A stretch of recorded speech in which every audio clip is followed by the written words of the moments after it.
అందరికీ నమస్కారం. గుడ్ ఫుడ్కి స్వాగతం. డయాబెటీస్ కంట్రోల్లో ఉండాలన్నా లేదా వెయిట్ లాస్ కోసం జొన్నన్నం తింటూ ఉంటారు. ఈరోజు మనం ఎలా చేయాలో చూద్దామండి. కుక్కర్తో అవసరం లేకుండా ఇది ఒక 2 hours ముందు నానబెట్టుకున్నాను. ఓవర్ నైట్ నానబెట్టుకోవాల్సిన అవసరం లేదు. ఈ గిన్నెతో నేను 1 cup తీసుకున్నాను.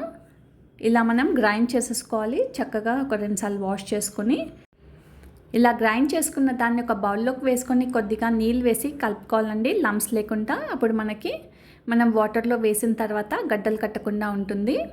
ఇలా మిక్స్ చేసుకొని పక్కన పెట్టుకున్నాక ఒక గిన్నెలోకి 3 cups వాటర్ యాడ్ చేయాలండి.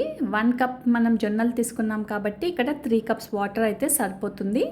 మీరు కావాలంటే ఇందులోకి కొద్దిగా సాల్ట్ యాడ్ చేసుకోవచ్చు.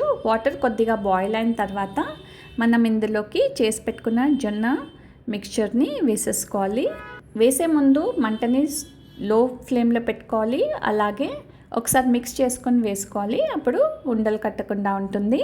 ఇలా మొత్తం వేసిన తర్వాత చక్కగా మిక్స్ చేసుకోవాలి. కవర్ చేసుకొని మధ్య మధ్యలో కలుపుతూ ఉంటే ఒక 10 minutesలో మనకి జొన్న అన్నం రెడీ అవుతుంది. మీరు కుక్కర్లో పెట్టుకోవాలంటే 2.5 cups వాటర్ అయితే సరిపోతుంది. ఒక 3 whistles వరకు పెట్టుకుంటే మనకి జొన్న అన్నం రెడీ అయిపోతుంది. కొద్దిగా నెయ్యి వేసుకుంటే చాలా టేస్టీగా ఉంటుంది.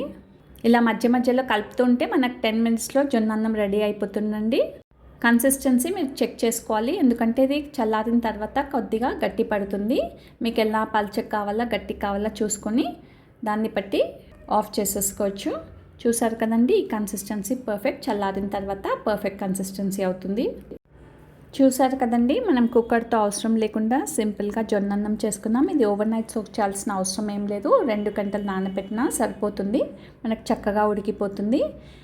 మన ఛానల్లో అన్ని నో ఆనియన్ గార్లిక్ రెసిపీసే ఉంటాయి. చిన్న చిన్న హెల్త్ ఇష్యూస్ కోసం healthy powders and healthy drinks playlist ఉంది, అది కూడా చూడండి.